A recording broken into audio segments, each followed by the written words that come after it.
Hello, and welcome back to PlayStation Unchained Tournament of the Overrated, Part 3.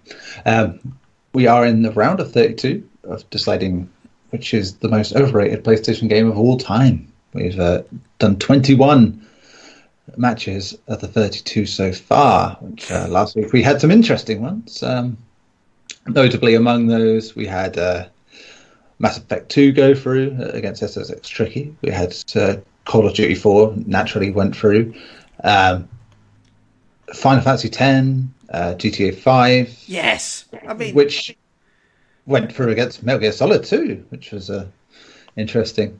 And yes, and Bioshock Infinite unfortunately came up against The Witcher 3. No need to tell you how that went, really. And Chrono Cross went through as well because Garri, you may have heard, outlined several reasons why that game went through. And yeah, we rounded it out with Overwatch taking on Uncharted 3, but Uncharted 3, surprisingly, or not, won.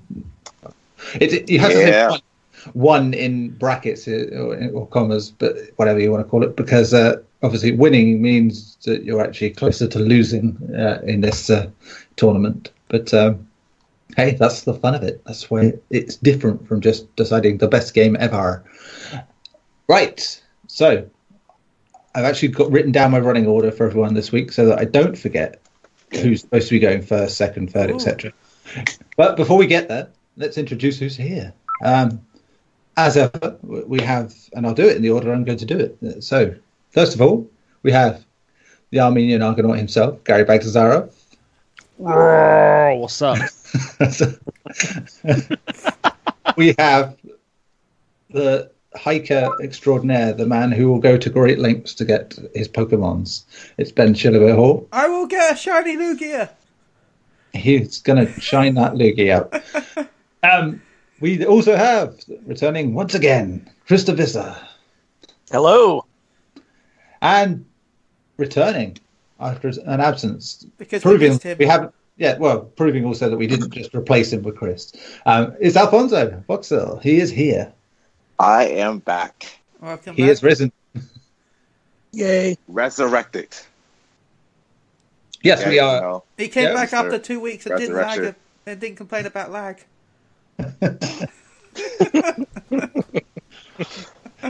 Because we are recording on Easter Sunday / April Fool's Day, none of which is really relevant to what we're doing. So, I still wish I'd done that idea I had earlier. In case anyone, I was talking to Neil about the idea of I should have recorded an Xbox podcast to put up this morning just so we could talk about April Fools. You should have done it. Should have done it. Yeah, my suggestion was to just have an Xbox podcast where it's 20 minutes of dead air. My suggestion was we should do Bennett or Garri again, but just have Sea of Thieves and then shut up for the rest of the podcast because that's the only exclusive they've got. Wonderful. And that would still be more content than the game! Woohoo! Ah, dear. Right, so let's get on. Garri, we are going from you all the way through. So pick a number. Oh, yeah, baby. From the 1 to the 8. Let's go with 4. Garri picks group 4, and you can have 1, 2, or 5. 1. Batman Arkham Asylum. Oh, shit. Oh, shit.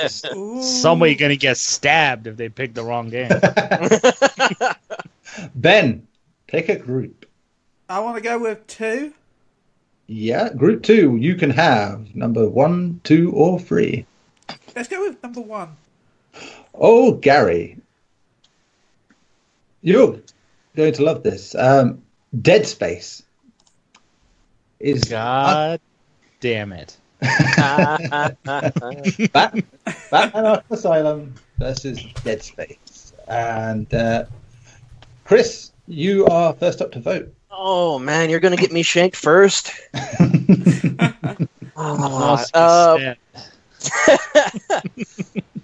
That is a really tough one because they are both very, very fantastic games. Damn, I gotta say, just based on what we've seen from both series and what happened, I'm gonna say Dead Space is the more overrated. Simply because obviously though it was a fresh step forward in the horror genre of games, Batman Arkham Asylum did actually better in its sequels and really showed that you could have an amazing game based on a superhero, which up until that time there really wasn't anything. I mean, we had our superhero games, but nothing that quite left the impression that Arkham Asylum did. And honestly, in my opinion, the subsequent games that came after that were all just fantastic. I loved, our Arkham City, Arkham Knight, even Arkham Origins. I loved. Dead Space, however, I loved it. Dead Space 2 was, still good. But when they decided to go more action-y instead of horror, it just kind of killed itself. And as we've seen now, that studio no longer exists. So, yeah, it's a sad end. Very sad end. So Dead Space gets its first vote. Alfonso, making your debut on this show of shows. I also have to agree with Chris. I have to go with Dead Space. Both are great games, yes, and it was different in terms of Dead Space, in terms of horror. Going from playing Resident Evil and Silent Hill and games like that, so it took a spin on horror. But the reason why Batman is not underrated is because, like Chris said, we have superhero games before, but Batman was a long time coming in terms of they did it right and it actually succeeded. And all the sequels after did it right and it succeeded. So, sorry, Dead Space, you have a great memory in my heart because it took me a while to beat that, how fucking scary that one was. Mm-hmm. But yeah, I gotta go with Dead Space. Fair enough. So 2 votes for Dead Space. Garri, you gotta ask. You really gotta ask. It's true, Dead Space, because Batman. Moving on. Old. No. I love Dead Space very much. Like Chris, I think it was, in my opinion, one of the best horror games in modern times. What they did psychologically, and it had a lot of jump scares, but I felt like they were effective jump scares. Because quite honestly, that's really all that kind of works these days. It's very hard to scare people without jump scares anymore. But like Batman just did it. It didn't just change how superhero games are made. It literally changed how melee combat works in games now. If you look at what it did, it had the simplest combat system, realistically, and it turned it into this fantastic showcase because of the animations. It just looked good because of the animations. It was a simple fighting system. You just press square to attack, X to jump, O to stun. I mean, and yeah, you can do like bone crunching moves, finishers with 2 button presses at the same time, but it was very simple. It just looked very complicated. And if you look at it now, like almost every melee combat system does what Arkham Asylum did. Yeah. Shadow of Mordor, freaking even the Captain America game that came out after that, based on the movie, had exactly the same combat system. It's really changed how combat is done nowadays, melee combat especially. But yeah, just everything that it did. Stealth mechanics were fantastic. Story was great. It really used the villains to their fullest potential, I believed. But Dead Space, again, it's very hard for me. If it was up against any other game, I would say the other game probably would have been underrated or overrated. But Dead Space, it did a lot of amazing things. It's just unfortunate up against a game that did more for the industry, I believe, than Dead Space did. Sure. So, yeah. Fair enough. I would say Asylum personally would be my choice here, just because I didn't really like the first Dead Space as much as the others. I also think the Arkham games are closest we have to a Western equivalent to Metal Gear in terms of how they do stuff. You know, how they mix bits up and how they play with the player, and how they have a lovely cast of villains per game. And the boss battles, unfortunately, aren't as good as any Metal Gear game. But yeah, good franchise and a damn good game. Ben? I want to go with Batman. Yeah? Yeah. Contrary. Well, You got your shiv ready, Garri? Well, it's going to take me a while to get there, but Ben's going to get stabbed. the thing is, though, I hate the fact that I'm going with it, but at the same time, you know what? It's not going to lose, so I might as well just go with what I want. You know, it doesn't really matter now.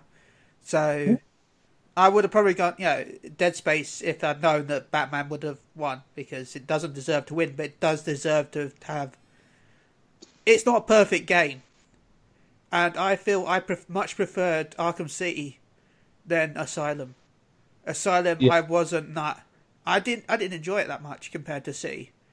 Well, the opposite was I did prefer Dead Space 3 and 2 over 1, because I like the actiony style of 3 over the horror of 1, especially the co-op. That's why I played 3 was the co-op. So that's why it had to be Batman, just because.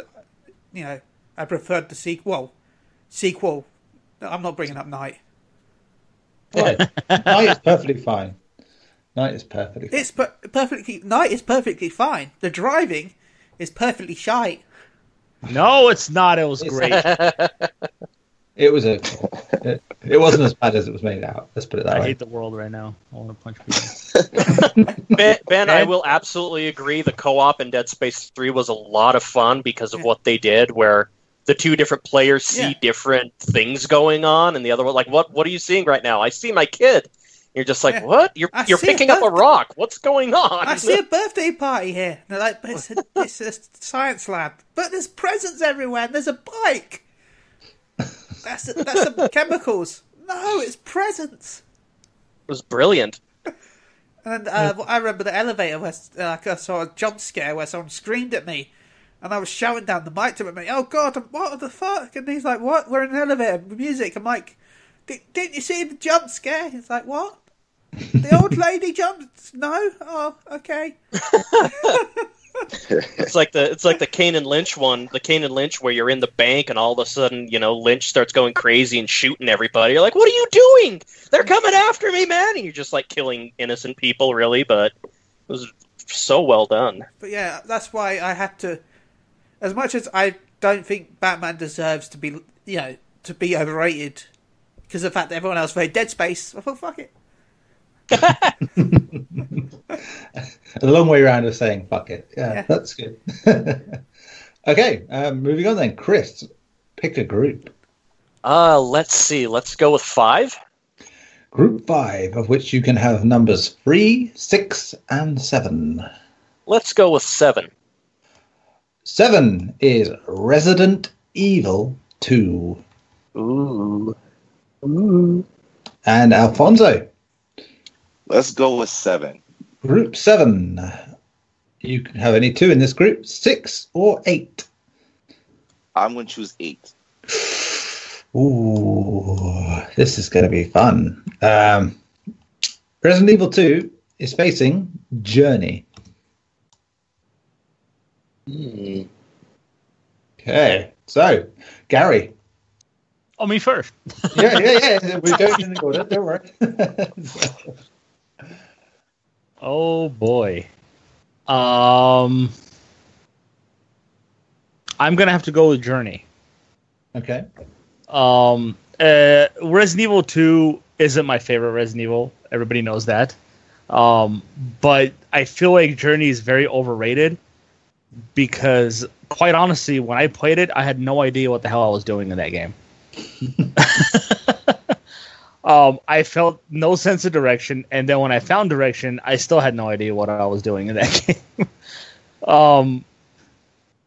It was just a game that I think catered to specific people, and I just wasn't one of those people. I can see why people might enjoy it, Maybe they got more out of it than I did. But then again, I never really finished it because, again, I had no idea what I was supposed to do in that game. So very short argument for me. But Resident Evil 2, everybody loves that game. That's a lot of people's favorite Resident Evil. The thing I loved the most about Resident Evil 2, I believe, is how they had 4 different scenarios in that game. And I love the fact that when you beat it with one character, you unlock the more true scenario of the other character. And I thought that was great. And I wish Resident Evil continued to do something like that, but it didn't do that. It did not, no. But yeah, we got Leon, a lot of people's favorite character. I personally like Claire. But yeah, it did some cool stuff, but again, it wasn't my favorite Resident Evil. So, I mean, I'm going to choose to sort of interject after you've spoken each time, so then it keeps the order going. But I mean, hard for me, I'd say, just because both of these games, I love these games very, very, very much, and so I honestly, the first time I've really said I've got a hard choice if I was choosing. Let's hope I don't have to choose. I won't reveal what I'll choose yet, just in case. Okay, so Ben, you're up next. I want to go with Resident Evil 2. Yeah. As much as the game was great, I really enjoyed Journey. And as someone who has a massive ego, I also can't vote for the game that I think I had an influence on, so I'm going to go with Resident Evil 2. Okay. Well, a year before Journey came out, there was a select group of beta testers. Yeah. And I was one of them. And the original Journey only had motion controls. The game was going to launch with only motion control support, without analog sticks. Remember that. Until we all complained. And then they added the controller support into the end of the beta so they could add it to the full game. So I feel like I influenced the game, therefore I will not rate Overrated.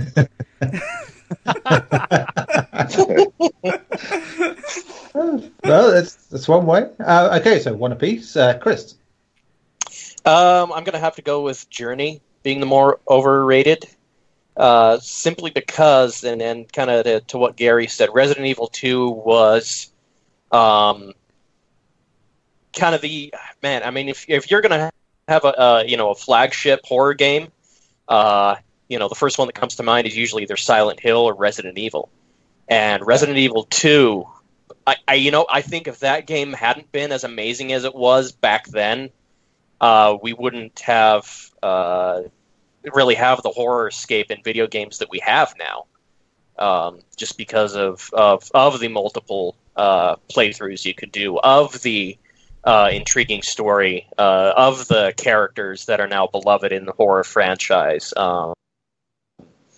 It just did so much to really push the horror genre in games forward to that next level that now we have, we can have discussions about Outlast and Dead Space and Silent Hill and those. I mean, it was truly a great game for its time. Honestly, I don't know that I could go back and play it now because I do remember the graphics weren't the best. They certainly looked cool, but in order to do what they had to do, the pre-rendered environments with the polygonal characters running around, it's kind of funny to look at now for me. But at the time, man, that was like next level.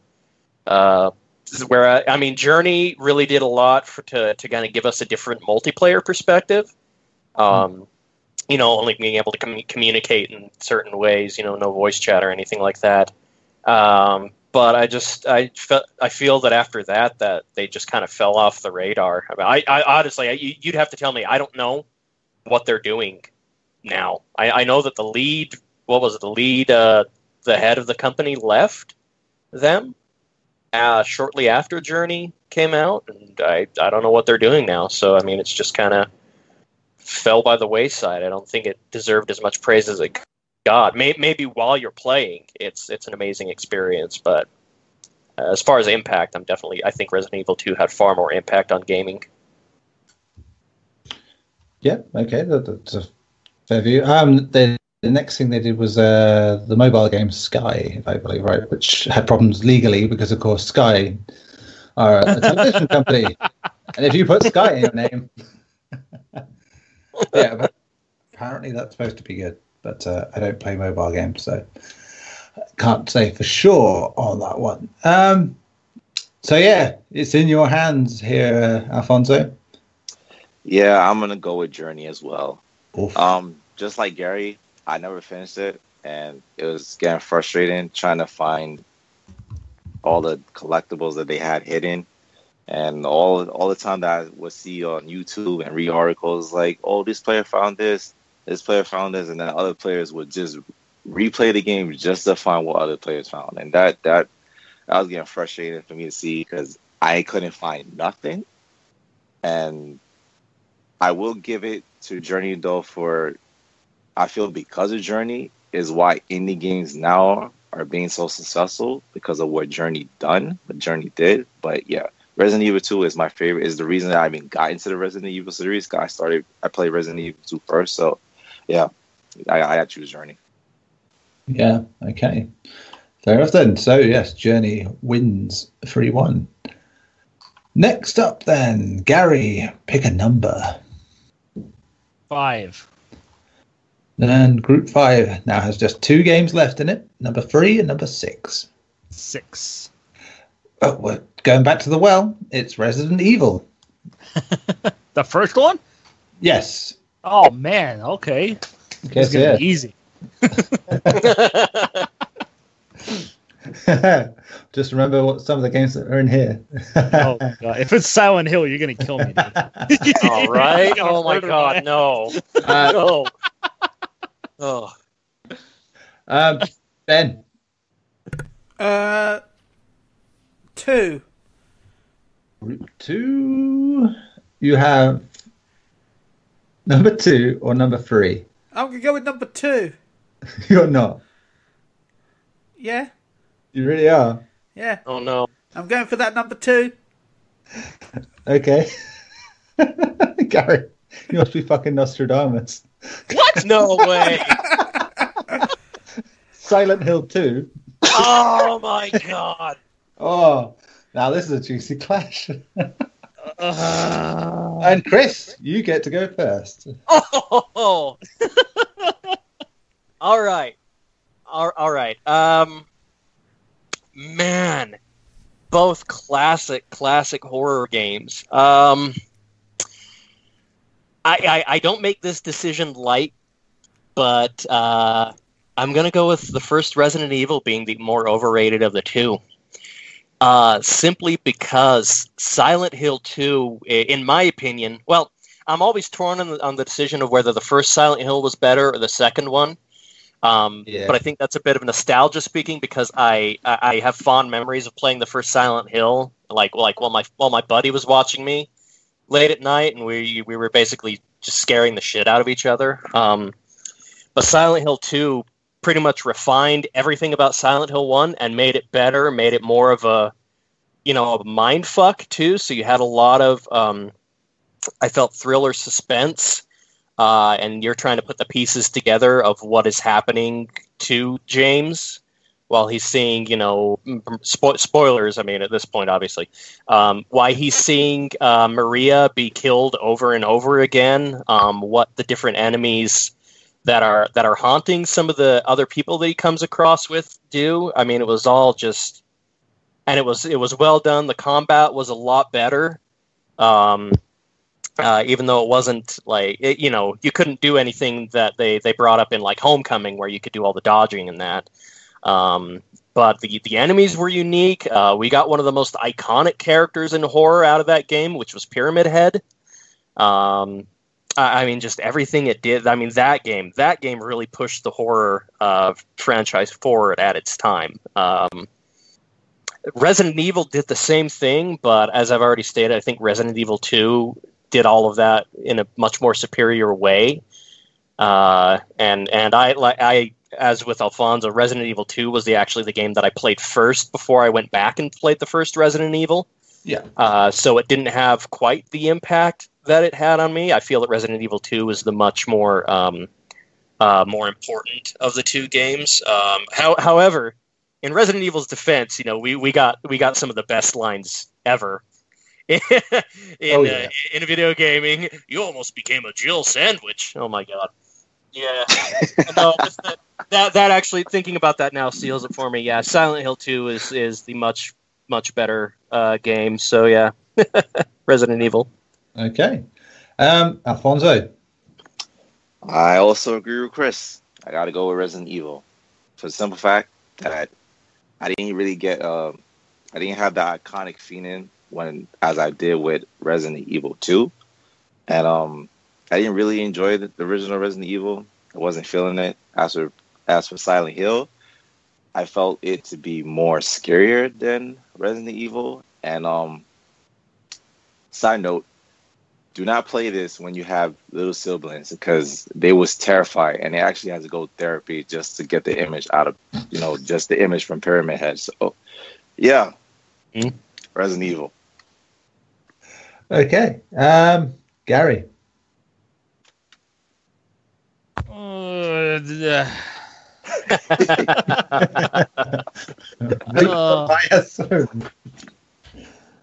Silent Hill 2. Okay. It's my favorite Silent Hill. And I agree with everything that Chris and Alfonso said. The reason I don't think the first Resident Evil is overrated is because Silent Hill 2 exists because of the first Resident Evil. If it wasn't for Resident Evil, the survival horror genre, would never exist. Even though it existed before it with games like Alone in the Dark and Clive Barker's Undying. Clock Tower? It was Clock Tower. Clock Tower as well, yeah. But they didn't have their own genre, essentially, and Resident Evil created its own genre. The first iconic scene of the zombie turning around, it was a CG cinematic, is one of the most iconic scenes in video games. Yes, it had problems with controls, very tanky controls. Took a long time to get used. Like the first game to have these kind of controls. But in a way, those controls also kind of made sense. Up was the only way to go forward. Once you figured it out, the door animations, though irritating, added so much to the suspense of what's behind the next door. What are you going to see next? The dog breaking through the window, jump scare, so very successful to this day. It still, in a way, works. It just did so many amazing things. I believe it also kind of, in a way, revolutionized like cinematics and voiceovers in video games with cutscenes and all that using the in-game engine. Yeah, it also had live action cutscenes, which were kind of funny. But oh man, that intro. No, don't go. Yeah, but it's also a time when, who the hell is going to hire a real actor for a video game? They didn't do that stuff. Now all of them want to be a part of it. And again, thanks to Resident Evil. Yeah. Yeah, it did so much. Like the inventory management, the lack of ammo you had to conserve. It changed so much in the industry. I believe it even started off as a completely different game until it became Resident Evil. I'm not sure 100%. I believe I remember reading that.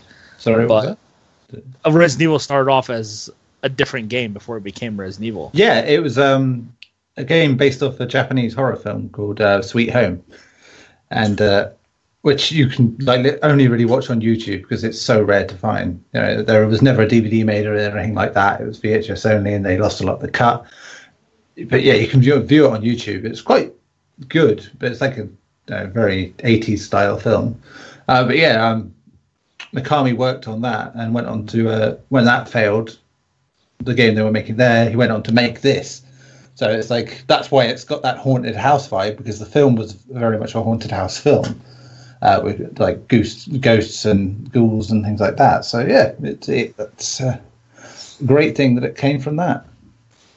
Yeah, I let you pick two different characters, two different storylines that you can experience from their perspective.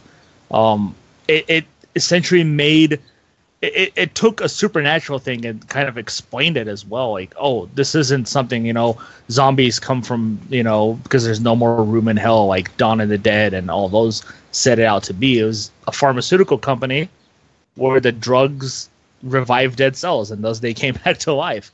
It's something that realistically can happen now.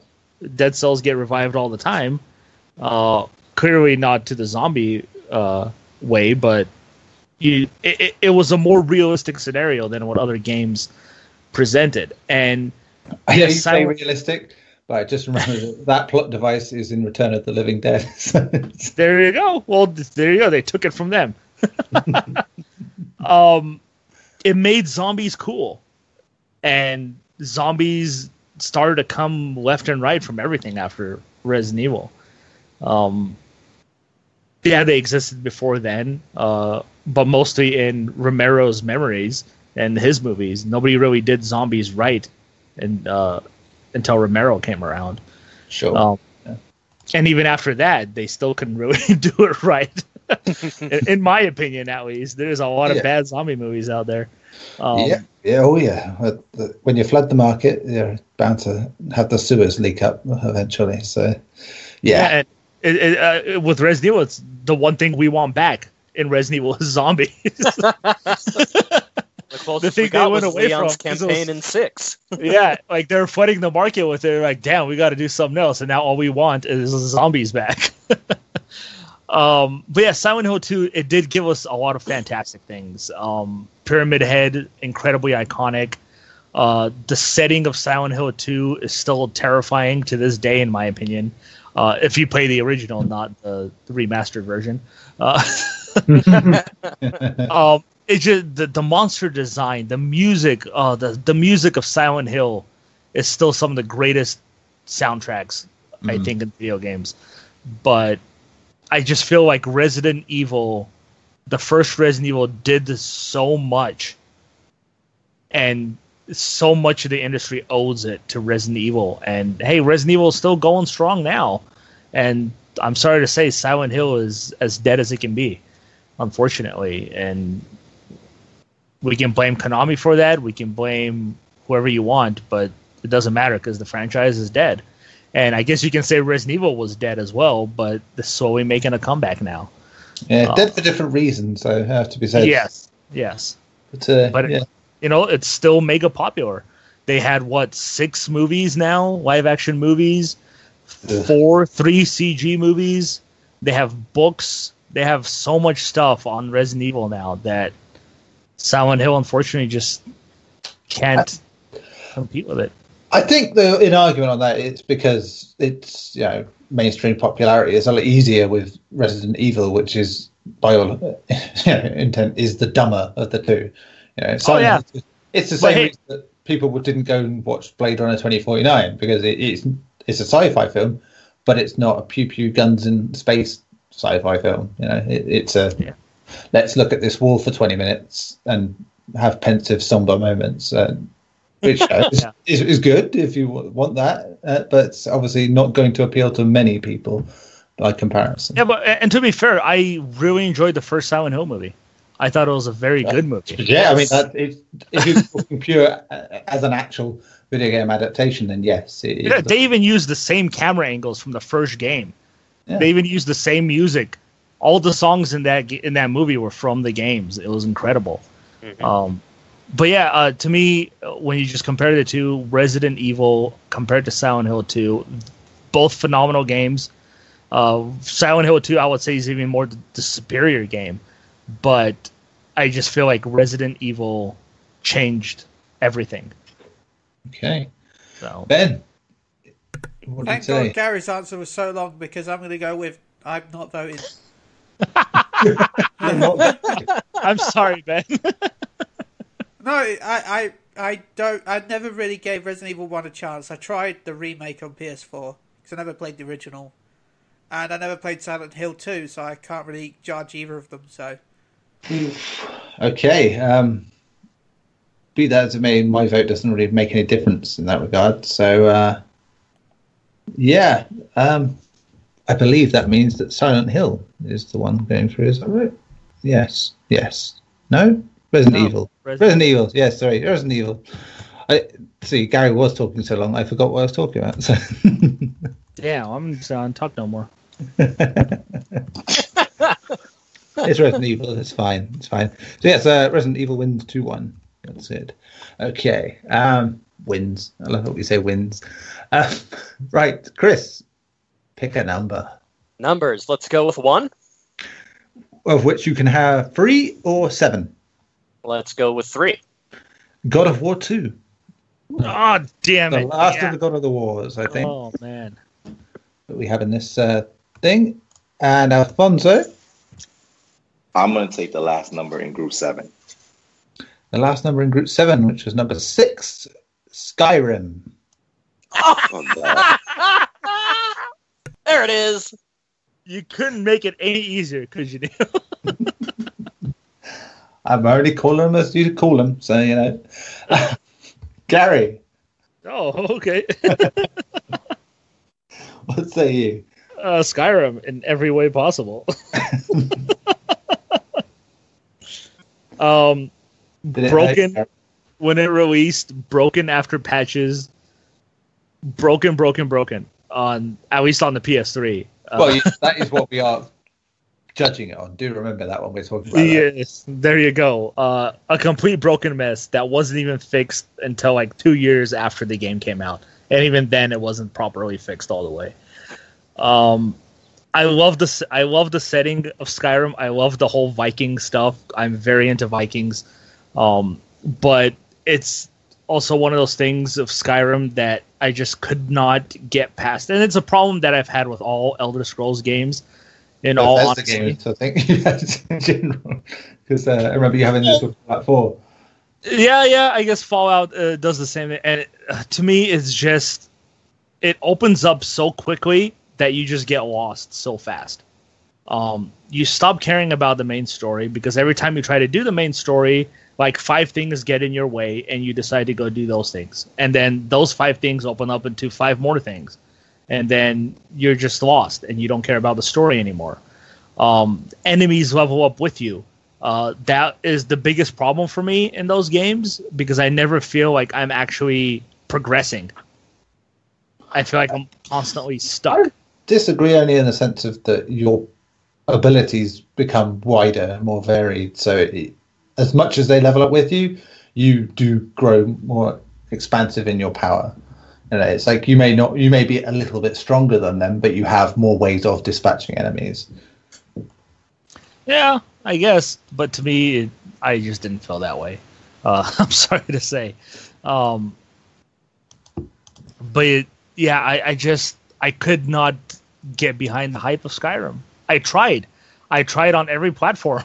I even tried VR version, and I still couldn't get into it. I played like 70 hours on the PC, and I've only done like the first 2 main quests, and I just can't get into that game. I'm sorry. I just feel there's too much wrong with it, and I get why people love it so much, and I get why people continue to play it. I'm just not them. Up against God of War 2. God of War 2, in my opinion, is the best God of War game. Story-wise, combat-wise, environments, puzzles, everything about God of War 2 was infinitely better than anything they'd done before and after, in my opinion. So yeah, I'll keep that as short as I can now. Good. So I remember. I want to keep talking. Ben. I'm gonna go with God of War. April Fools. I'm gonna go with Skyrim, of course. Okay. I would rant on about Skyrim, but I think everyone knows my opinions on Skyrim over the last however long you've met me. In fact, you could have met me for 5 seconds and I just walked up and you go, "Oh, hi person, Skyrim sucks, bye." He's got it tattooed on his head. It's just, first thing you see when you see him. Like, "Hi, my name's Ben. I fucking hate Skyrim." See that mountain over there? You can go over there, but I just can't be asked. It's over there. So yeah, Skyrim, please. Okay, Chris. I'm of course going to go with Skyrim as well. Although it sounds like I enjoyed Skyrim a bit more than Garri and Ben. I do agree. I was really pissed that they only forced it to come out because of the 11/11/11 date. It's like, oh, we're gonna corner the market on this date because it's all ones. Like you're just being fucking stupid. Finish the game, make it work better, and then release it instead of 2 fucking years of patches. But they did. I mean, they did do some things right. I mean, it is a really vast experience to be able to run around and just kind of do whatever the hell you want. If you just want to walk around and loot some caves and kill some giants, I mean, it's great fun. I mean, I like I think the shouting mechanics were innovative. I like that you could dual wield now. The dual wielding opened up a huge new realm of possibilities in that game. But just with how broken it was, and the main quest where you're pretty much just like, go here, kill some more Draugr. Oh, you're in Blackwatch now. Oh, okay, well, let's try this other cave. Oh, some more Draugr. Hey, a dragon. Yay. It's everything else in the game that made it great, except for the main quest until the end when you're in, spoilers again, Valhalla, or their version of Valhalla, and you're finally meeting all of these people that were that you've been reading about and hearing about like Jurgen Windcaller and all of them, and then with the big final fight. I actually finished the main quest, amazingly. 230 hours in. I'm probably one of the few people who actually finished the main fucking quest. Oh, I did. I platinumed the game on PS3. Oh, nice. So, yeah. I mean, and I'm not like a big platinum thing, but by God, did I love that game. So, I mean, yeah, I enjoyed it. I tried it in VR. I got to say, in VR, it is really cool just to be walking around and seeing everything like in high def up close. Like, you look at the moon and you can feel the vast landscape within. But just, God, for everything they did right, it just seems like 100 more things they did wrong. And I can't even... I wanted to talk about like the impact it had on gaming, but it really... I know people are still modding it, but I just don't... If you're relying on your community to make mods that are better than the base game you made, there's a fucking problem. I don't know. That worked for Little Big Planet, I suppose, but not Skyrim. Whereas God of War 2 was like the best send-off Sony could have given to the PS2. Like just straight up. That was I think that was the last great game that was released for it, and kind of their farewell to one of the greatest systems ever made. And I mean, God of War 2 is just fantastic in every way, shape, and form. you get to ride a guy. What was it? A hippogriff or a griffin? And it was a griffin. What was the griffin? Yeah, you get to fly the griffin and fucking to this to the 4 horses that are. I mean, God, just every moment of that game. For the Colossus, the first battle. My God, that was like a final boss fight is your first boss fight. Is what it felt like. I mean, it was just amazing. So, yeah, I know we could all go on about how much we all don't like Skyrim. I feel it's like a moot point at this period. Okay, so moot point indeed is the result now. But Alfonso, what say you? Skyrim. There you go. So Skyrim. Yeah. I was looking forward to Skyrim ever since they discussed it at E3 during that year and years before. But when I didn't get it because of all the people that I know play it saying that it was buggy and laggy and all the bugs that it had. And then when they finally fixed all the patches, I just lost interest. I didn't care. But as for God of War 2, one of my favorites. It's just not just as a game, but in series in general. I just love Kratos and his story, and what they did from God of War to God of War 2 just got me more excited for whenever God of 3 was supposed to come out, because during that time there was no hints on when it was coming. So yeah, Skyrim. Okay, so Skyrim now holds the distinct award of being the heaviest thrashing so far. So there you go. Skyrim goes through 4-0 on that one. Right, Garri, number. Remembering that 8, Group 7, of course, is now closed because they're all gone. Okay, you can have 3, 4, 6, 7. 7. Metal Gear Solid 4. Ooh, buddy. Who, buddy? And Ben, you get to decide who that. I want to go with 4. Group 4, of which there are 2 left. 2 or 5? 5. Okay, 5 is Portal 2. Okay. Huh. So, Chris, MGS4, Portal 2. Oh my God! Why would you do this to me? Oh, this is the hardest one yet for me. Fuck, dude, I really hate to do this, but I'm gonna have to go between the two. I'm gonna have to go with Metal Gear Solid 4. Simply, I mean, it's really simple for me. I think Portal 2 is the greatest puzzle game ever made. Whereas, I'm sorry, it is. It's fantastic. Over Tetris? Are you insane? Okay, we're not talking about Tetris here, Garri. God damn it! You said greatest puzzle game. I should drive to your house right now and punch. The podcast. Well, Garri, I'm gonna say he's right. I prefer. Okay, I'm gonna fly down there right now and punch you too, man. Yeah, you get a visitor. I mean it is. At this point, every puzzle game that's coming and now it has to live up to Portal 2.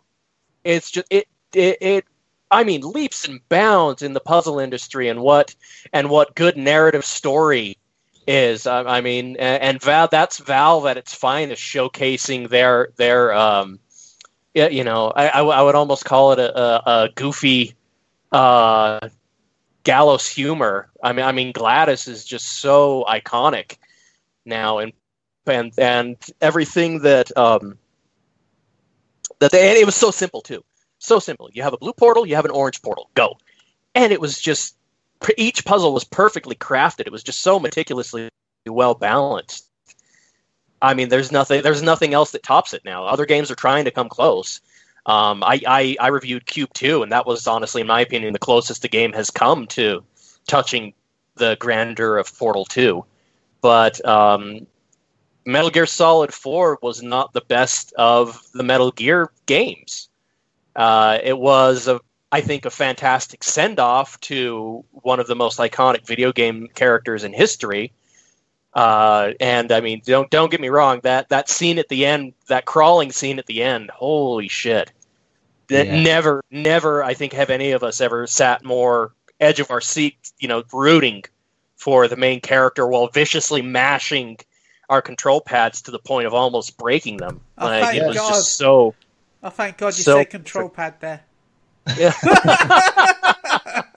Yeah, you mentioned that moment. It's like I've said on the show before, it's like when I was living with someone then, they weren't into the series, hadn't really seen much about it, but I was playing that scene after work one night and they were cheering along with it, like that, come on, just showing how emotionally charged that scene was. Just amazing. It absolutely was, and that's why this is a really hard decision for me, because I did thoroughly enjoy Metal Gear Solid 4 with all of its great revelations and the fantastic boss fights with the Laughing Octopus and Raging Raven in them. Like it was the closest feeling I got to the original Metal Gear Solid. Since Metal Gear Solid. so no, it was a fantastic game, but I think that this is obviously another one of those instances, especially for me, where it's like, had it been any other game damn near about, I would have gone for the other one, but Portal 2, you just can't top it, except for Tetris. And columns. Ooh, I get it love right. columns. And Puyo Puyo and So yeah, that's Jenga's one. more of a puzzler than Portal. Freeze. I like Freeze. Hey, Gary, just because you suck at Portal doesn't mean other games. This is true. What about Robotics Mean Bean Machine? That's just Puyo Puyo. Yeah, that's it. That was the introduction the Western world got to Puyo Puyo. It was that. And bloody hard that though. I couldn't beat that game. It was too hard. You could cheat your way to the end anyway. So it's one of the best things. You can even do it on the like to get a certain trophy on the PS3 version of it. Right. So Alfonso, I'm going with Portal 2. But and nothing against Chris. All the points that he made are accurate. But the reason why I'm going with Portal 2 is because I suck at puzzle games. Actually, my sister actually beat Puzzle 2 for me because she loves puzzles. And yeah, so but as far as Metal Gear Solid 4, to me, that is my favorite of the series. Plus, they decided to update it and add trophies, and yeah, I know how much I love trophies. So yeah, sorry, Portal 2. Yeah. Disgusting. My first meeting actually talking to you, Alphonse, and I am very offended. Just so you know. Wait! Don't do this. I don't need another Garri. I don't need another Garri. No, one is enough. But I love you. I know, and I love you too. There's but no you hate. also said that you be offended when I say certain things, so I don't need another Garri. Well, Okay. just again, deflect all your anger against me to Chris. Just pretend that Chris said it instead. Alfonso, I know this is the first time meeting, but I love you too. I love you Okay, too. see, that's clearly a lie. You can tell by the voice that he used. I mean, Alfonso, this explains your actual relationship a lot. To be honest. I want you to love me, but I don't want you to disagree with me ever. But I'm going to make contentious points to make you disagree with me. That's Gary in a nutshell, though. That's what he does. Yeah. You're just making stuff up now. Anyway, we're doing a contest here. Garri. Portal 2. Honestly, the only reason that I can't make a huge argument here is because I only played probably like 15 minutes of Portal 2. So I can't really say how much of a great game it is. I know why people love it. I know the puzzles and going through portals. You can create this infinite loop if you want to. All this crazy stuff you can do in it. I get it. I guess it was funny too. It's been utilized, cake is a lie and all that crap. But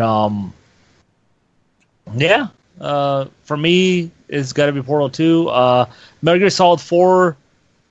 For those who should probably know, I despise the ending of Metal Gear Solid 4.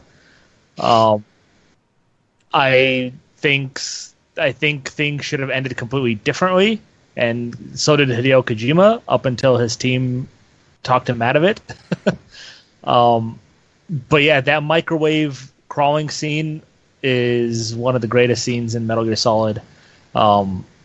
So many fantastic things that 4 did. The nostalgia of going back to Shadow Moses, the awesome boss fights that it had, bring it back. Finally gets to be the villain, and and he just hams up to the nth degree. Yeah, what they did with Ocelot was phenomenal stuff. Finding out what he was actually doing. But yeah, Metal Gear Solid 4, the Octocam was fantastic. Something I'm still wondering why other games haven't utilized it, quite honestly. Just the way he did it in real time, of you just morphing into what the object you're facing or holding on to looks like. It was just fantastic. But yeah, sorry, Portal 2, just because I never truly really played it too much. So Okay. Ben. I want to go with Metal Gear Solid 4.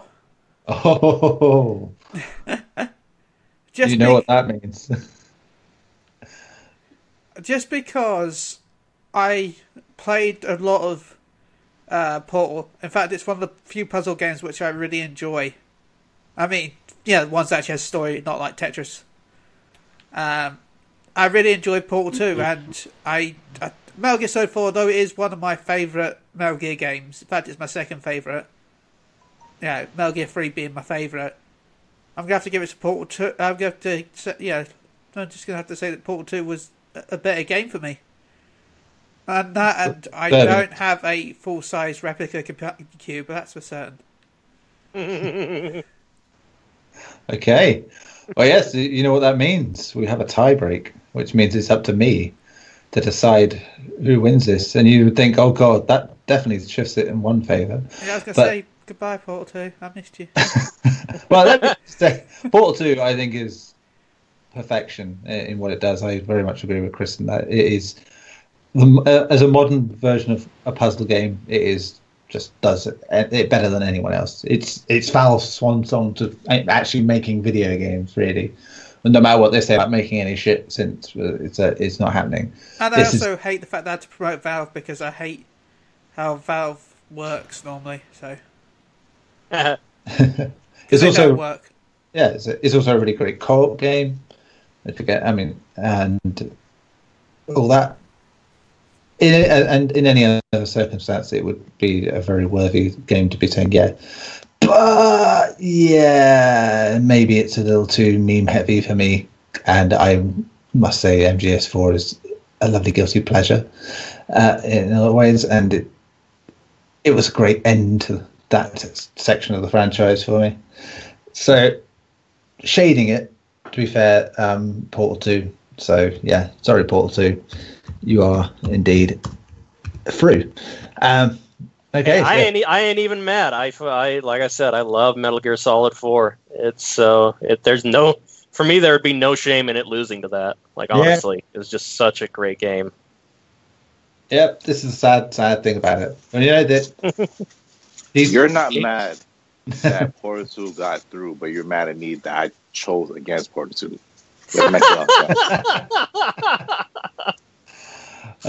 Okay, Chris, pick a number. 3. 3, of which we have 3 games. Number 2, number 4, number 6. Let's go with number 2.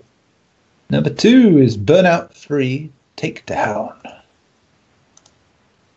Okay, which one go up there? Come up.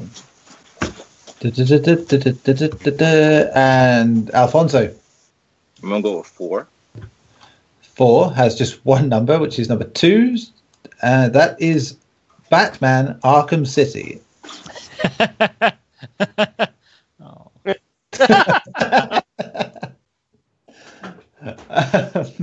Garri. Burnout 3 Takedown. Great game. I loved a lot of the modes it had, especially what was the crash mode, I think it was called. Yes. The thing that got taken away from Paradise, which a lot of people were very sad and upset about.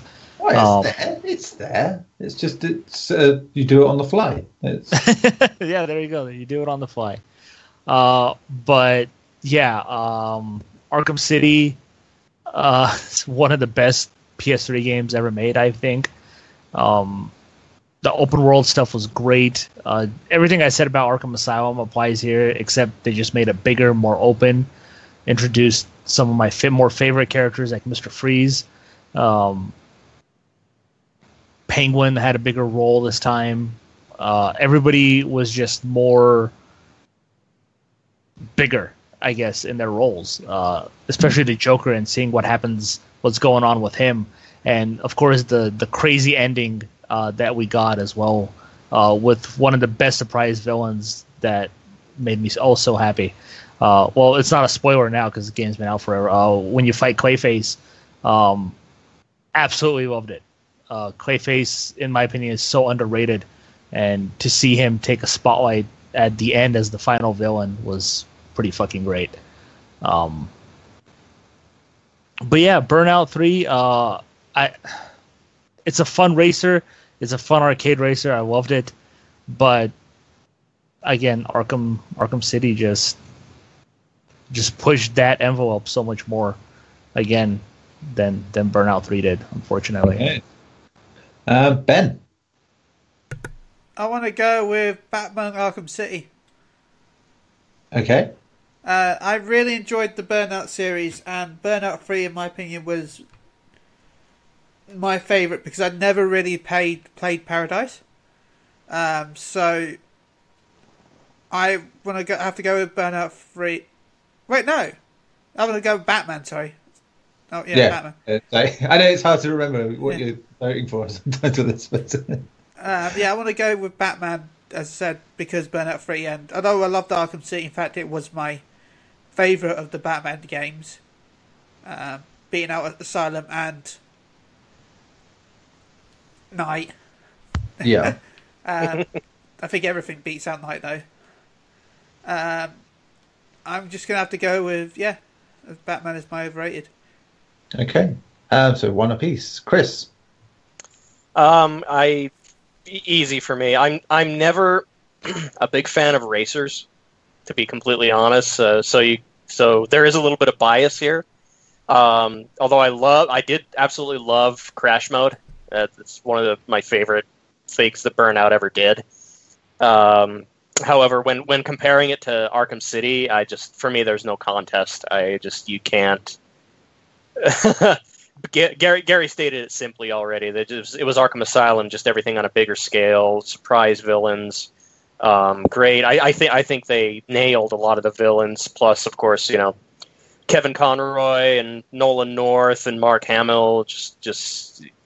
I don't know. It's like the next perfect Batman game after Asylum, which it is. So yeah, my vote's for Burnout to be more overrated. Okay. Alfonso. Yeah, I already know how much I love racing games, but unfortunately, I have to choose Burnout 3 because it's Batman. Like, to me, one of the best DC heroes ever. And yes, Burnout 3 is my second favorite after Paradise, but like Garri and Chris said, it took Asylum. They made it twice as big.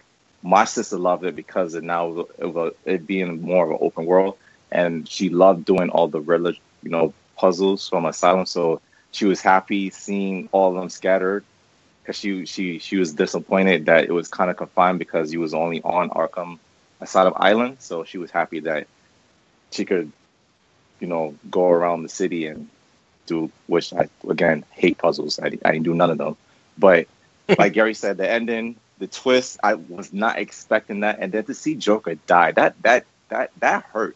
To see Joker, one of Batman's iconic villain, die, I actually should have seen that. So yeah, Burnout 3. Burnout 3. That's right. Okay. So yes, Burnout 3 wins by default, it seems. Yes. Yeah. 3-1. For the record, I would have voted for Arkham City, but that's because Burnout 3 is everything that I love about a racing game, and I hate racing games. So there you go. It's a testament to how good it is that I love the fuck out of it. Right, let's move on. Garri, pick a number. 6. Group 6, which still has 2. 1 or 5? Let's go 5. 5. Both of these are juicy, to say the least. 5 is, oh boy, here it finally is, Final Fantasy VII. Yes! Well, now, Ben, you get to decide. Oh, God. I'm going to go with 6. The remaining contestant in Group 6 is Grand Theft Auto San Andreas. Oh, poor Fantasy 7. So, Chris, you are up first. And I would have thought that this would be more tough for me because I absolutely love both those games. But Final Fantasy VII is my favorite RPG of all time, JRPG of all time, and I think rightfully so because just do I really have to state what it did? Do I really have to oversimplify this and how how much the JRPG world exploded since that game came out. I mean, there's just no contest. Iconic characters. It really brought Final Fantasy to the forefront, more so than 3/6 did on the Super NES, Super Famicom. So, I mean, San Andreas, though, was by and large a far more perfect Grand Theft Auto. Probably, in my opinion, the best Grand Theft Auto. I love CJ. It is. I mean, it just really. It is. It is such a fantastic game. All the stuff you can do, everything. Chris, when Garri murders me, I'll leave everything my will to you. Yay! Why would I murder you? From the earlier choices. Well, you did say you were going to shank him. Yeah. When he comes to Final Fantasy Fest, I'm not flying out there. He's going to come to his own death. Hey, at least that gives me time to sort out the will. So I'm okay with this. This works. I am pleased to hear this. But yeah, that's the only reason why. I mean, it's Final Fantasy VII, man. There's no way in hell, in any way, shape, or form, that game could ever be considered overrated. It just can't. It's like the perfect JRPG. The battle. The battles, the storyline, the materia system, the characters. I mean, everything now owes it to that game. Every JRPG at this point, I feel, even more so than the earlier Final Fantasies, more so than Chrono Trigger. I don't know. I can't. I can't, and I admittedly am being biased because, as I said, it's still my favorite Final Fantasy game. But when comparing the two, San Andreas is a close second. But since I have to make a choice here, I'm going to say San Andreas is the more overrated of the two. Sure. Okay, Alfonso. San Andreas. As much as I love San Andreas, I got to go against it because Final Fantasy VII, that to me is the best out of the series and by far my favorite out of the series. I constantly play that game over and over and over until my hands got numb. So, yeah, San Andreas. You're allowed to. That is allowed. You don't have to just sit there until it's finished. Oh, yes, I do. Yes, yeah. With that game, yes, you do. I was talking about video games too, though. Yes, Neil, I got your little side. I know I'm so lost for words. I don't even know what to say. How would you say it? All I can say is use lotion. Anyway. And also, if you're starting to see the light, that's not a sign to go faster. But there's a power up there. Oh boy. Okay, Garri. San Andreas. Okay. Everything's already kind of been said. To me, San Andreas wasn't my favorite Grand Theft Auto at all. I did not enjoy the setting. I did not enjoy the characters. I loved the voice acting from Samuel L. Jackson. But it just, to me, it did everything that I wanted a Grand Theft Auto to do, but it was also a little too late, and I was enjoying other types of games at that point. Whereas Final Fantasy VII, like Chris said, the genre of JRPGs and RPGs in general owe a lot to that game. Not only did it make the genre popular outside of Japan, I believe, but obviously the material system, the characters are to this day remembered as some of the most iconic characters, even though they're not all the best characters, I believe. But it did so much. It was created FMV CG cutscenes. It was one of the first games to be on multiple discs because it was so massive. And it drove this huge wedge between Nintendo and Square for the longest time.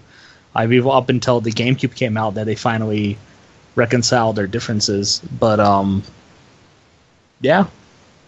San Andreas for me. Overrated. Okay. Ben, I don't need to ask, really, do I?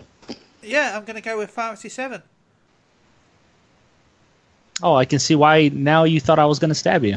Well, no, I'm going to go for 7 the same reason why I went for that last game I picked.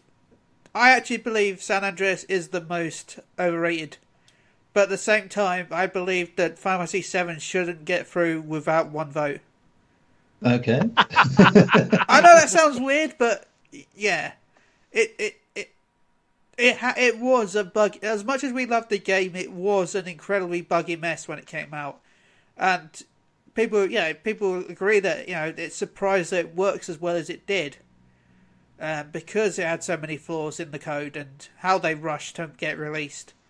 And as much as the game was, say, in my top 3 fantasy games, and it was the first fantasy game that came in Europe, because we never got. I mean, that's Final not Fantasy 1 hard. and There's 6. only like 3 good ones. Yeah, but we never got Final Fantasy 1 to 6 here until after 7. Yeah. Yeah, you messed down on 6. That's what's so sad.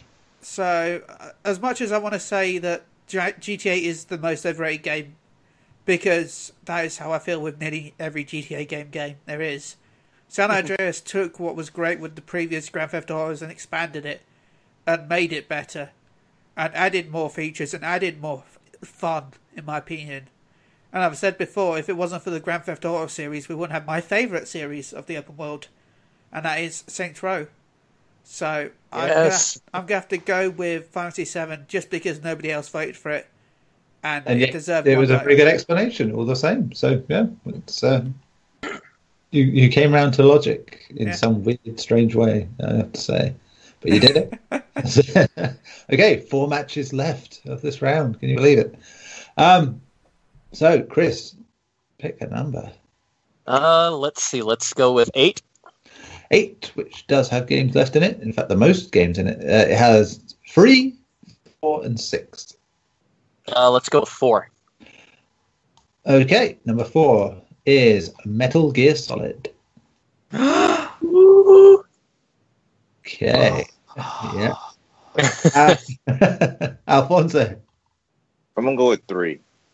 3. There are 2 games left in there. You can have 4 or 6. I want to choose 4. Okay. Fallout 3. Oh. Ooh, baby. Is that hemorrhoids? Feels like it.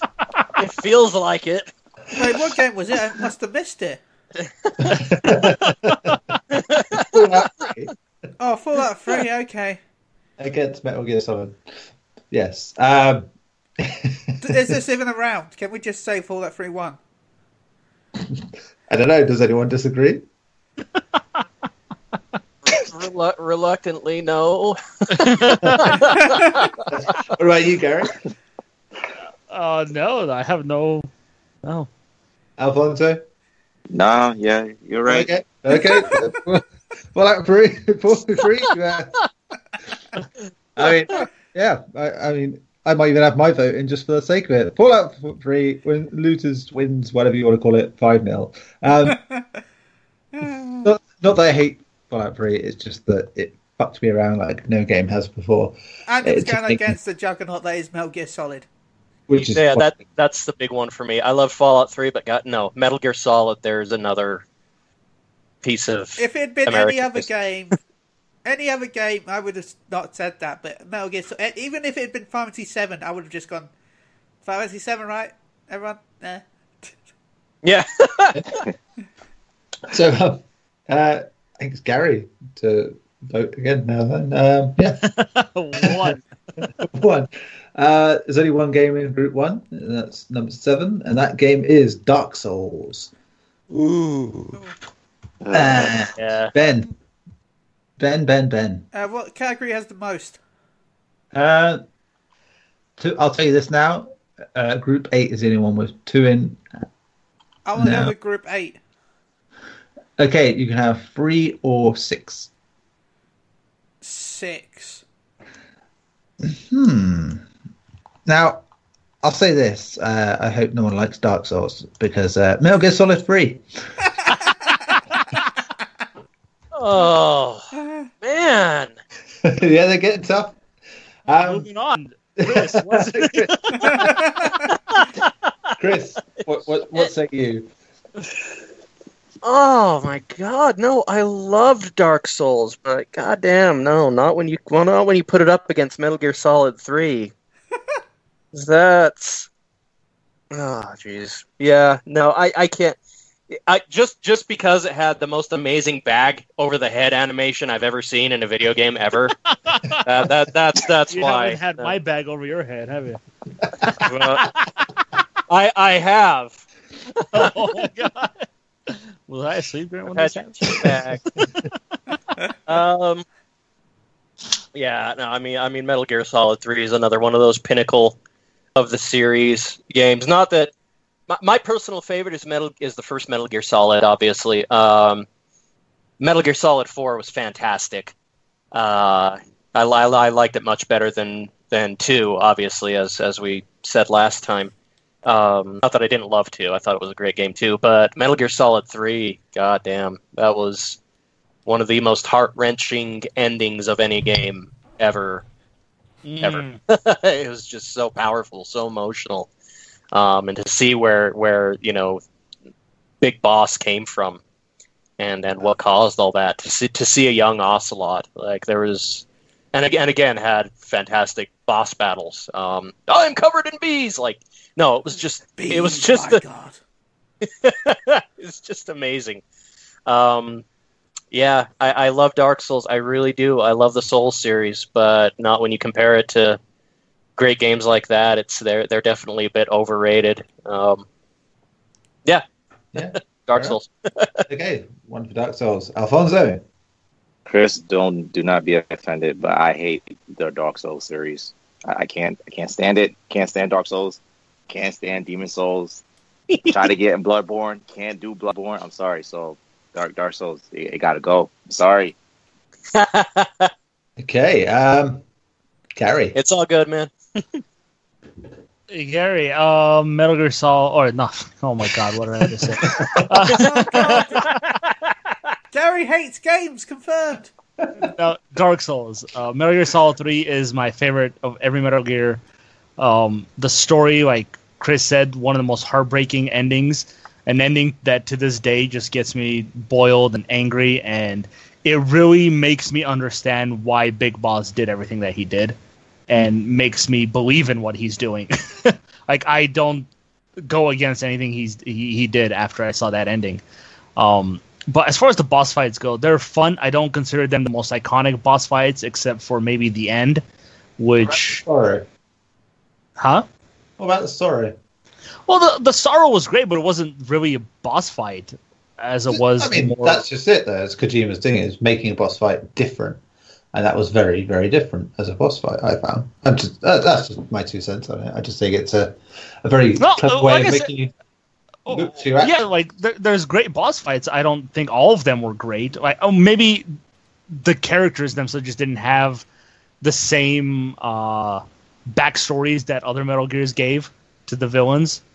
Like Fortune had a great backstory from 2, and obviously all the villains in Metal Gear Solid 1 had a phenomenal backstory. 3 just didn't really give it to me. Like the Fear, I almost knew nothing about the Fear. Fury as well, but when obviously like the main big guys like Vulcan and what's his name? Man, he must have had an impact on you then. No, God damn it. Snake, watch out for what's his name. Ocelot. I can't believe I forgot Ocelot. Jesus. Wow.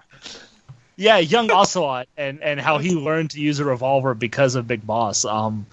It just did all this amazing stuff. Man, thank God he changed his name to Ocelot, because what's his name just doesn't make Revolver, what's his name? They call me what's his name? That totally seems like a Kojima joke. Oh God, what's the name of that guy? Just in Survive, there's like a really Kojima name for one of the characters, and it just made me think, my God, at least they still got that as a thing. Oh yeah, very Kojima. Fun of me because I forgot a character's name. I hate you all. Let's forget the character's name, but let's forget Ocelot. Yeah. It's Ocelot, and it's your favorite game of them all. Yeah, you're not going to hear the end of this one now. I had it was on the tip of my tongue. Okay, leave me alone. No, but yeah, Metal Gear Solid 3 just did so much. The fight against the Metal Gear in that one, the Shagohod, fantastic. Just all of it was just so well done. Even the camo system, which to this day baffles me why they didn't just implement that camo system into 5. Like I just couldn't figure out why I couldn't change my camo mid-mission, but whatever. Yeah, and then you had Subsistence, which brought in some multiplayer that I thought was actually quite enjoyable. And the third-person camera this time around. Yeah, I'm sorry, but Metal Gear Solid 3 easily over Dark Souls. If it was Demon Souls, it still would have been Demon Souls, but it would have been a harder choice. Yeah. Good Luck. That was the player I was thinking and survived. There's literally a guy called Good Luck who gives missions. So, yeah, probably flanked by if we're counting on you, I'd imagine. Right, so, Ben. I want to go with Dark Souls. Just because Metal Gear Solid 3 was an amazing game and my favourite Metal Gear. I don't know, actually. I like Metal Gear. Oh, it's hard between Metal Gear 2 and 3, actually, to be honest. It's 2 for me. 3 is amazing, but 2 is just the special. It's weird. I hated 2 when it came out. But the more I've grown older, the more I've enjoyed 2. So, yeah. I'm going to have to go with Dark Souls as the more overrated game. Yeah, Dark Souls is routed 4-0 or wins 4-0. It's really difficult to try and remember that. All I know is it seems all the games I really dislike are going through, which is really good for me. There's going to be some interesting clashes in the next round, that's for sure. With some of because there are some contentious things happening. Right, so we have just 4 games left to choose from now, and I'm going to tell you this: 2 of them are from the same franchise, so they could face each other.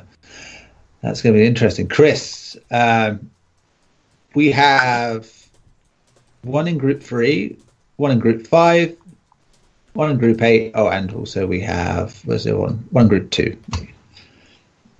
All right, so I guess I'm just picking the first numbers this time.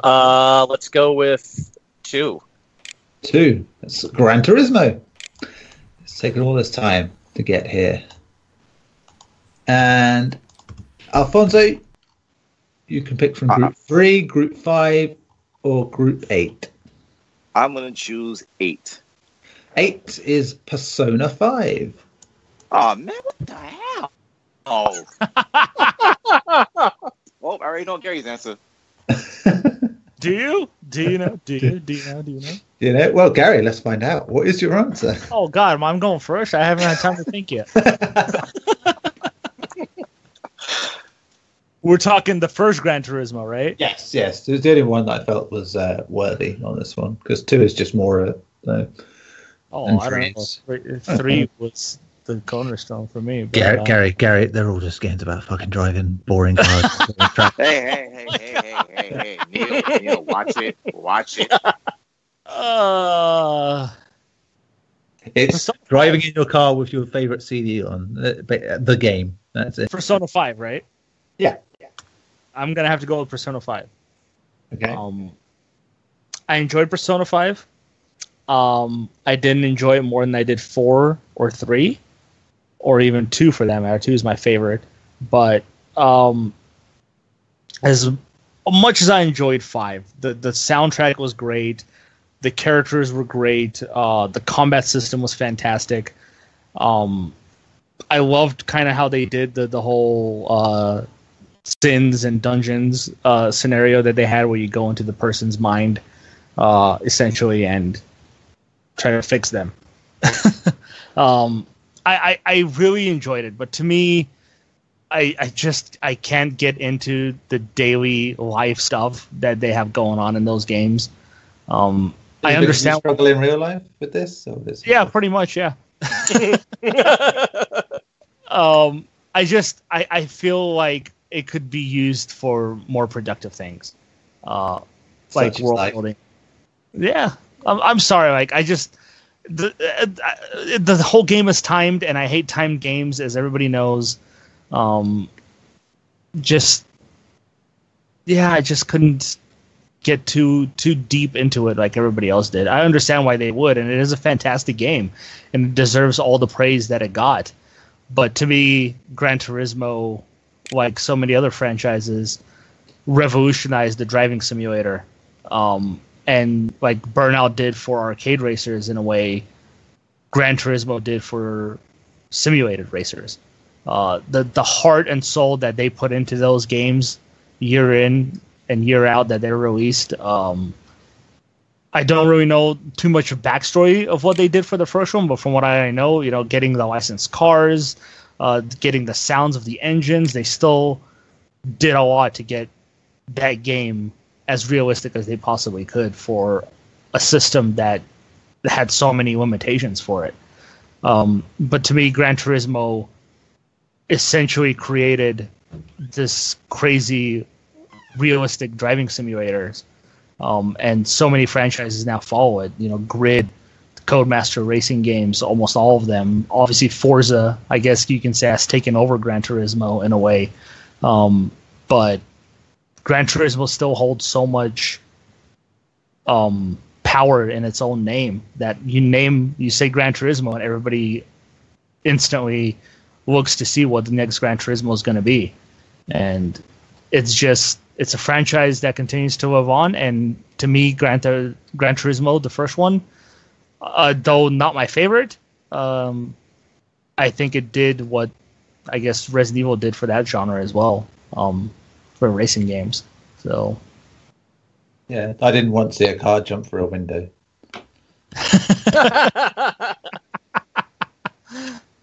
So pass on that one. Ben, what was James again? Gran Turismo and Persona 5. I'm gonna have to go with Gran Turismo. Mm-hmm. Even though it's the granddaddy of racing games and it deserves all the love in the world, Persona is probably one of my favourite PS4 games. And Persona Golden is probably my favourite PS Vita game. So I have a lot of love for that game. Even though, like Garri, I do normally hate missions where you got a time limit sort of thing. I hate being forced. With Persona series, it feels organic, unlike a lot of games where it just feels like they've added it as a second thought. It feels like that the reason why is justified. So yeah, I will have to go with Gran Turismo just because of the amazing jazz music in Persona 5. There is something I might add that Gran Turismo, as a soundtrack, has a few of the bands I ended up loving through later life were because of that. So, but it's still not as good as Persona 5 soundtrack. Well, yeah, it doesn't have that amazing jazz music. Yeah, exactly. God damn it. Anyway, Chris. Full disclosure, I have not played Persona 5 yet. I haven't played any of the Persona series. Okay. So I'm not 100% up to like I've watched a couple of videos of the gameplay a little bit, but I absolutely have no idea what happens in it outside of what I've heard from Garri. So then I believe his vote shouldn't be counted because it'll be tainted. But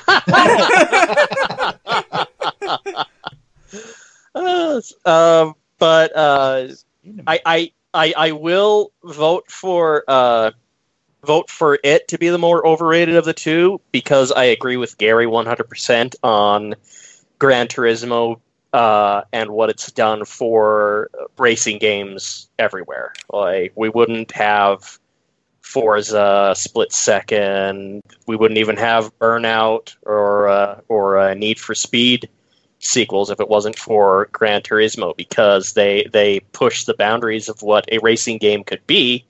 And while other games took either the simulator or the arcade racer route, we probably wouldn't have, car companies fighting over game publishers to get their products licensed in those games if it wasn't for Gran Turismo.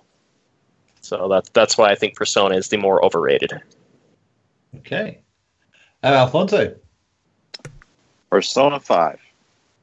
I agree with Gary. It's a brilliant game, but time missions are a pain in the ass. And yes, Gran Turismo do have time races, but it's a lot easier because all you really do is driving from point A to point B. You already know I love Gran Turismo. It's my favorite racing series. It's the reason I got into racing games and into cars in general. So, Persona 5, I'm sorry, but gotta kick you to this curb. Ouchie. Persona 5 wins 3-1. For the record, I'd have picked Gran Turismo if you hadn't sort of guessed from my tone. Right, so the final match, and no need to draw because there's only 2 games. It is, of course, that other Persona game, Persona 4 Golden, which faces Okami. Oh. So, Garri, Persona 4 and Okami. Okami on this one. Okay. I did enjoy 4, but again, it has the same problems that I had with 5. But I enjoyed 4 a little more simply because I love the serial killer storyline they had going on in it. Yeah. I also loved the music in 4 more so than I did in 5. I love the cool J-pop soundtrack that it had. Even though the jazzy soundtrack was cool in 5. It's okay to like both, Garri. It's fine. Yeah, oh, thank you. I didn't want to get attacked or anything. Okami, I remember I played it on the PS3, and then I heard Chris playing it through his headset. And just Truly listening. the best way to experience video games. No, just remembering how the characters like talk when you talk to them. They just like and they just won't shut the hell up with their stupid ass voiceover. It just irritated the hell out of me. Sure, you weren't playing Sims? Yeah, they do the same thing in Sims. Yes, trust me. He was playing Okami. Tell him, Chris. Tell him how you don't mind about it. Yeah. No, it doesn't bother me. It doesn't bother me at all. Probably because I'm the one playing it. Probably. But I can understand if you're listening over the headset, while we're in party chat, and all you hear is it probably gets pretty annoying after 2 minutes. Wait, why are you recording my voice?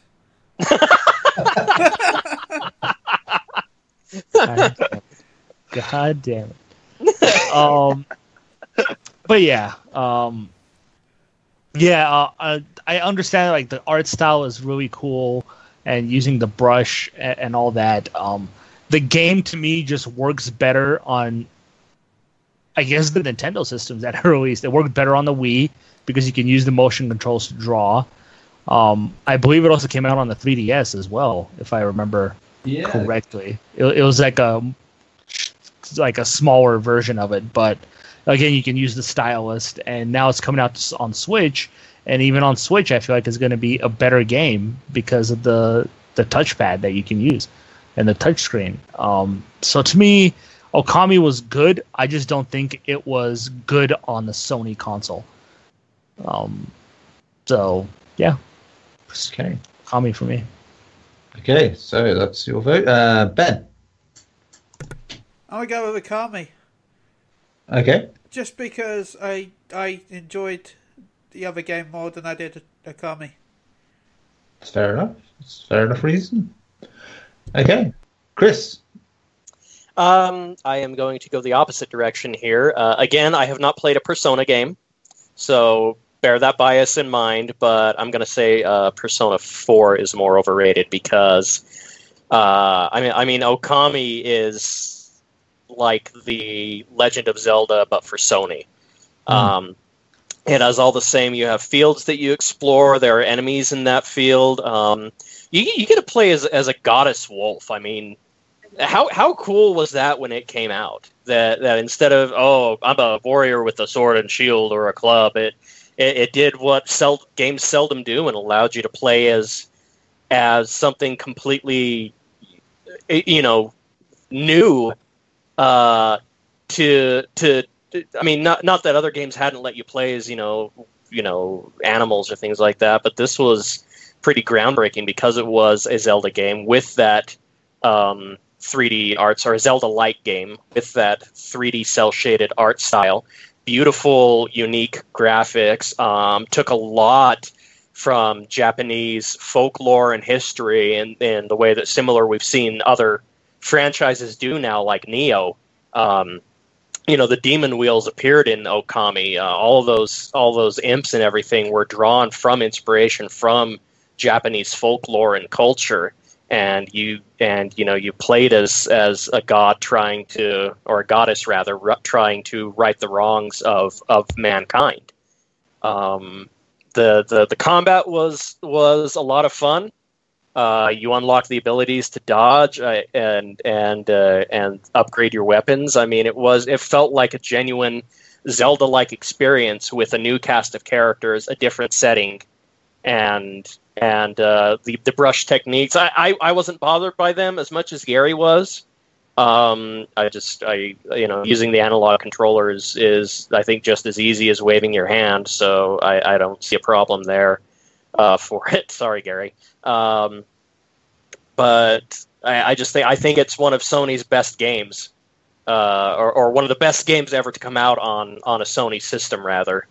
And I don't think it can possibly be overrated. It's just such a perfect game. It never gets to sell. So yeah. So yeah, that's my main reason. I mean, I know Persona 4, as you guys have all stated, is a peak for the series, and it's done really well for itself, and it's a great series. But I think Okami is a unique gem among Sony games, and so much so that it was getting ports to Nintendo and them. So yeah. It's gone to the Switch, or going to the Switch, isn't it? I think. Mm-hmm. So on everything, still just not selling like it should. It's a sad thing about it. Yeah, very sad. Yeah, Alfonso. I'm gonna go with Okami for the simple fact that I never really played it that much. I only really played like 30 minutes of it, so I can't really have an opinion of the game, as due to the fact that I played Persona 4 more. So yeah, Okami. Okay. So Okami wins 3-1. We only have one tie after all. I thought with the 4 votes we'd have more than that. But yeah, considering some of the competition we had, that's interesting to say the least. So yeah, that's the end of the round of 32. We'll be breaking from this for a week next week because WrestleMania week. But when we return, of course, we'll be doing round of 16, which, as we know, is going to have a lot of interesting games in there. Metal Gear is the big winner, if you will, in not being overrated, because there's not a single Metal Gear gone through. So, yeah, there you go. It's a good old Metal Gear, done very well. Right, that ties that business up.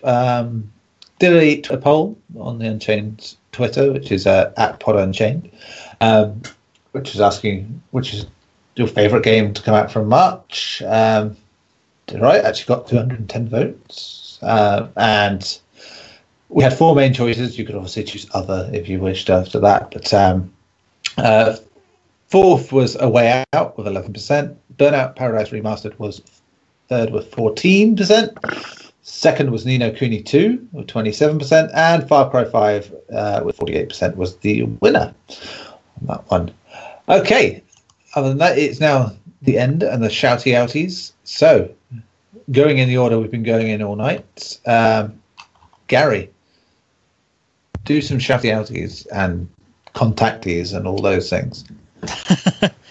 Shout out to listeners, as always. Thanks for taking part of our poll. That was cool. Shout out to you guys for always having me on. Welcome back, Fonzie. I missed you. Yeah, baby. Yeah. You can reach me at Gaglalush. That's GAGLAUSH on Twitter. Excellent. Benjamin. I want to shout out to Klaus Nightbringer at Phoenix Down Radio. A shout out to Evolve Mail, aka Girlfriend Streamer, Girlfriend's Favorite Streamer, twitch.tv/EvolveMail. Shout out to Mioni Ace on YouTube. I back him on Patreon. Shout out to Maelstrom Radio, She Heals I Tank, and all the other Fantasy 14 podcasts that have me on. Shout out to Moogle Go Around Radio, which is also me, but might as well. And shout out to everyone that's listening. Thank you all for listening and for participating in the poll. Fantastic. What else we got? Chris. Shout out to Tim. Been a while since we've had him on the show, and I really miss him. We miss you, Tim. So, Tim, come back.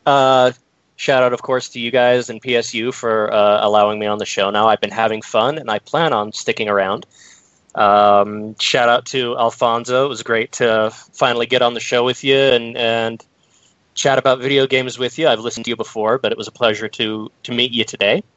Likewise. And thank you. And shout out, of course, to my wife and kids who are supporting this new career path of mine. I'm really enjoying it, and they've been very, very helpful and enjoy listening to my my disagreements with Garri firsthand now. So, what does the wife think of me? She likes your sexy British accent. Yay! I'll accept that. and yeah, I'll be having some reviews coming up on PlayStation Universe for Witch in the Hundred Knight 2, and also for a game called Super Daryl Deluxe. So keep an eye out for those. Christy Visser, and yeah, thank you so much. Fantastic. And Alfonso, what about you? You can contact me at Alishan. That's ALLYSHAN7. Shout out to listeners. Continue to listen to these amazing people because they're awesome. Shout out to Chris. It's been a pleasure meeting you, and I'm glad that you're my replacement when I'm not on. And I'm glad that you enjoyed my entertainment story before we started recording. Oh, Shout I out did. to Neil and Ben for recommending, giving me suggestions, even though I feel they're not going to work with Shannon. Shout out to Garri, Yeah, baby. as this might be the last time I defend you, because when I see Shannon, she's going to kill me, and I won't be able to defend you no more. With that being said, Okay, well, I whose won't fault play is that? God. You told her that I was a bad guy. hey, wait. I said the people in the group said you was a bad guy. I never said that personally. I was just saying what Neil and Ben and Tim and the rest that was saying that. So no, I never said that. But You should have told her. You should have told her I was a smoking young hottie. See if she would have gotten jealous. I don't want you to be on that path. I mean, I know what's more plausible of the two here, but Thanks. since I know I'm gonna die, I won't get to play my God of War. I won't get the God of War bundle, and I won't see Avengers. So my last. No, you my can't last die two before pieces- Avengers. My last two. Kratos kills advices. Thanos. There you go. Hold your hand. If you haven't pre-ordered God of War, pre-order God of War. If you haven't bought your tickets for Avengers Infinity War, pre-order your tickets for Avengers Infinity War. If you haven't seen Ready Player One, go and see it. That movie is fantastic. I just saw it yesterday, and I love it. And advice to any guy who's in a relationship with a female: do not choose a different guy over your female companion, because you will get into a lot of trouble. Wow. That's the end. Wow. And I didn't think you could end it like you normally do, but you did. I am going to counter Alfonso's Ready Player One thing by saying don't go see Ready Player One, because why would you support someone who writes such a terrible story as Ernest Cline? But Seriously, Neil? This is my last time you want to hear my voice, and you want to go against me? yeah, well, get out on a high. All that. Thank you to new followers to Pod Unchained on Twitter, to Horrorbuzz, to John DeHaan, Sean the Director, Yeezy Dude, and D Movies. You've all joined in the last few days. And Chris, you weren't that long ago, so we can say thanks to you. I just remembered someone I want to shout out to. That's okay. Oh, go on. In fact, Yeah. this has a little story behind it as well. Oh, go on. We like a story. You know when you go into town and sometimes you see those charity people that talk to you constantly and ask you for their money? Well, this week I was in town and one of them came up to me and said, "Oh, I'm part of RSPCA and I would like your money." I'm like, "Oh, no, I can't. I already give too many charities it is." And I do. I give to 4 charities a month already. And they're like, "Where'd you work for?" "Oh, yeah, right, for PSU." Like, "Oh, yeah, you're Chille, aren't you?" I'm like, "Okay, then." Yes. He's like, "Oh, yeah, I go to your website and I've looked at your podcast before. So if you've listened to the podcast, Random Charity Man, I remember you and I say thank you." For the chances. I know. Yeah, good stuff. So did you give him money after he said he recognized you? No. If he recognised me, he should be giving me money. It should be like, here's 50p, can I have an autograph? Ben is a charity case, for those of you who don't know, so please send your donations. I will happily take the donations. Because I'll end up spending it and giving it away on Twitter anyway, so... If you like Fantasy 14 stuff, follow me on Twitter because I've given away like 30 quid's worth of stuff this week, so... People listen to your other podcasts, Chille. They know you spend it on Dolkin Battle. That is true. Hey! Don't attack Dokkan Battle. Don't you mean Dolly Battle? It's an addiction and we can't cure ourselves of it. On that bombshell. That's us done for another week. As I said, next week will be not a normal show. We'll do a WrestleMania show, which hopefully, if we get everyone organised, will be earlier next week, because if we did it on Sunday, we'll be recording while the thing's actually on. So, yeah, that wouldn't quite work.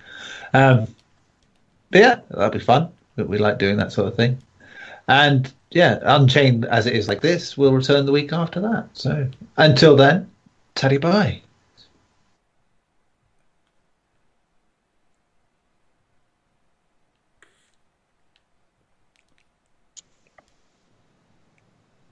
Oh yeah, we've got to end it.